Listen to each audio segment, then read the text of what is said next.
Well, in New York this morning, a solemn bell toll and a moment of silence at 9:03 a.m. It was at the World Trade Center 22 years ago that Flight 175 struck the center's South Tower. Yeah, that's right, Anna. And today we remember the day that 4 planes were hijacked and crashed into the World Trade Center, the Pentagon, and a field in Pennsylvania. And today, as we remember the 2,977 people who were killed in those attacks, we also remember the many others who would die then afterwards. Thanks for joining us for this 13 Plus FastCast. Happy Monday. I'm Anna Orsini. And I'm Carson Courier. Thank you for joining us. Anna, lots of ceremonies today, really across the nation. Yeah, and one of those that's taking place this afternoon is the one honoring Flight 93, 40 passengers and crew members who died as heroes 22 years ago today, crashing the plane themselves and sparing Washington from a massive tragedy like we saw elsewhere. But today we're still seeing the devastating impact of those attacks on those who survived. New data reveals that nearly the same amount of firefighters have died of 9/11 related illnesses as those who lost their lives on that tragic day. Jason Carroll has more.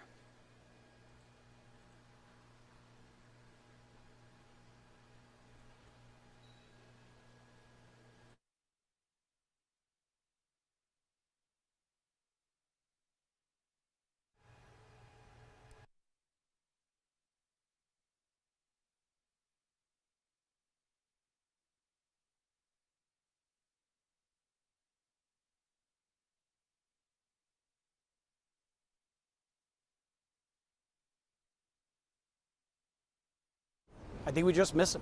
He was just always present in everything we did. Jim Brosey says not a day has gone by where he has not thought about his father. If you were speaking to him, you were the only person in the world he was talking to. And His father, Lieutenant Joe Brosey,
Okay, so as I'm sure you could see, we're having some technical issues with that video, so we'll have more coming up at 2:30 with Carson. But we do want to get over to weather right now because, unfortunately for us, fun weekend. We broke the record when it comes to those September highs. So is that all behind us, Allie? Are we done? Well, okay, the good news is low or way lower triple digits today. Okay. And then the 90s come back, a little bit of chance for rain. So a nice little break.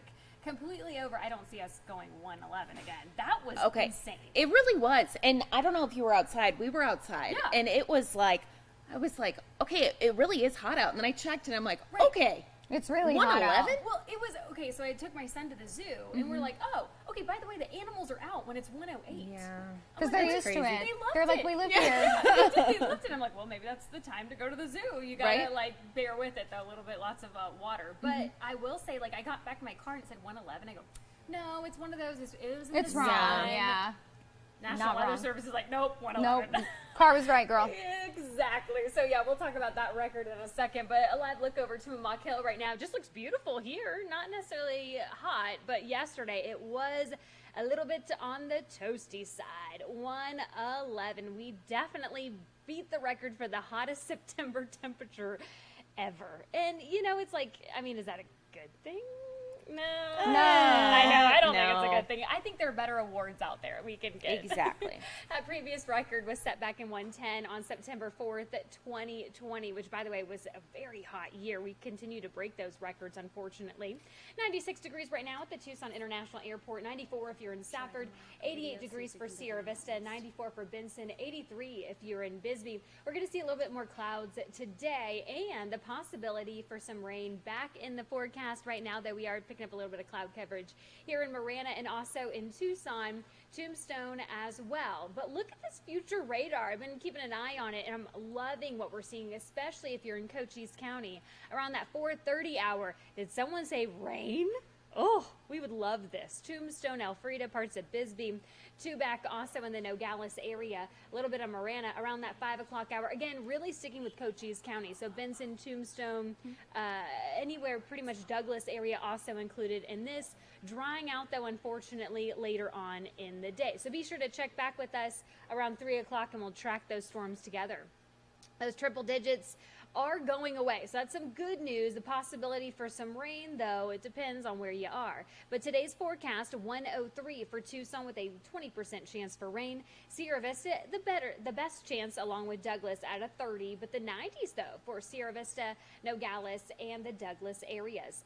That 7-day forecast, 103 for the high today, but the 90s do return, which is great news. By the way, Wednesday is where we should be for this time of the year. Just letting you guys know that, and tomorrow. So 97 on Thursday, 98 by your Friday. Your weekend, we are hanging on to that triple digit, but I love seeing the 100 versus the 111 on the screen. I know. So you're telling me 96, that's where we should be right now. Yes. Wow. I know. We are really missing out. I know. And it's like, wait a minute.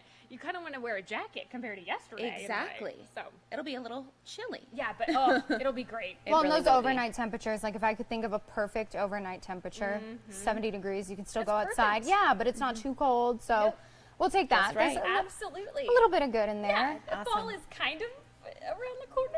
Arizona Let's fall. hope so. Yeah. That's what Yeah. that I feels know. like. Yeah, but anything's better than 111, so we'll take Absolutely. that. Exactly. Perfect. Thank you Happy so much, Sunday. Allie. Yeah, thank you. Thank you, Allie. Well, taking a look at this. I think seeing we if just missed it. can. No, so we'll go ahead and move on to the next story. But real quick, we do want to talk about that Morocco earthquake. Just let you know that the updated numbers as of this morning, 2,600 have been confirmed dead. They're still searching there. About 300,000 people have been displaced. So it's something we're keeping a close eye on today. But back here at home, something that we're monitoring is a blood shortage across the United States. The Red Cross says that they need blood desperately right now. The need for blood is far outpacing donations. Now, the Red Cross provides about 40% of blood donations. They say supply levels fell nearly 25% since early August and describe the current supply as critically low. Right now, the Red Cross says they need about 12,500 donations a day to meet the patient's needs. So you can visit redcrossblood.org. You can also download their app to find a donation site near you if you would like to help them out and donate. Another organization that's really needing your help right now is Pima Animal Care. They are looking for people who can foster because right now they are absolutely full, which means that they are having to place animals on their euthanasia list. Yes, that is right, Anna. Now, animals are being placed on this list after their full history is reviewed by PAC. Dogs that are deemed a public safety risk are usually the first to be put on that list, followed by dogs that require a very specific kind of care or placement. Now, dogs that are placed on that list have 5 days to be adopted. And there's recently been some questions around people who have reached out about dogs at the very last second and haven't heard back. PAC says that's because the deadline on day 5 is at 3 p.m.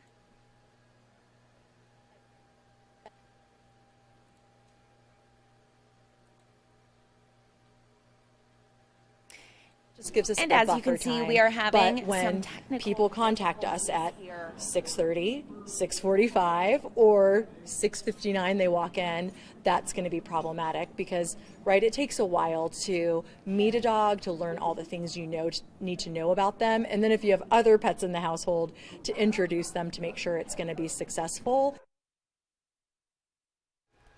So if you cannot foster, PAC says, or if you cannot adopt, PAC says other ways that you can help are fostering. They take care of all the costs. You just have to provide the animal a home. You can reach out to PAC if you would like to learn more about that.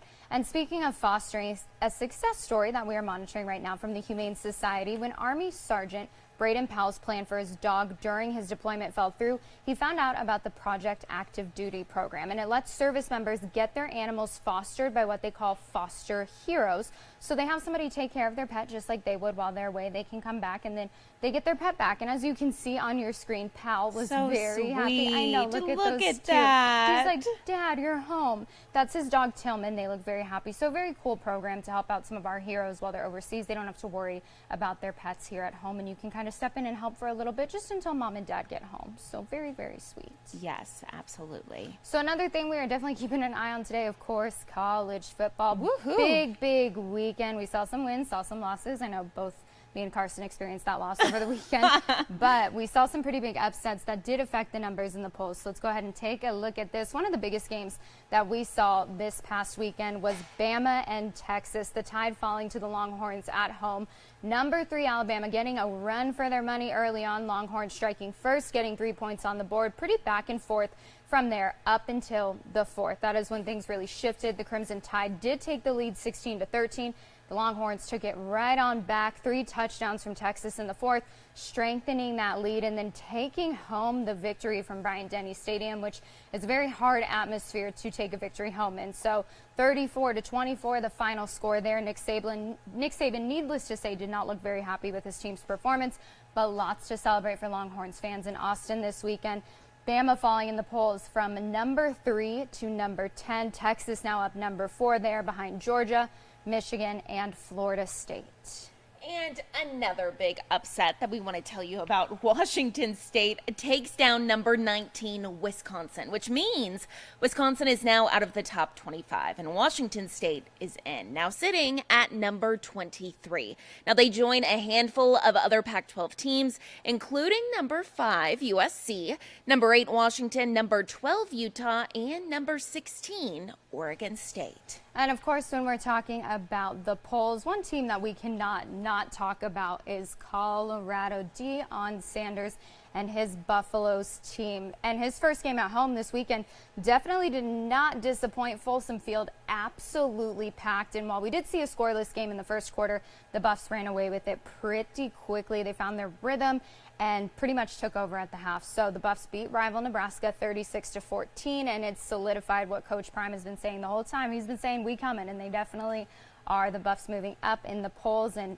definitely a team to watch out for this season. Yes, that is right, Anna. And while it wasn't necessarily the result we wanted to see this weekend, let's talk about our Arizona Wildcats. Well, the hope is that there's always next weekend, right?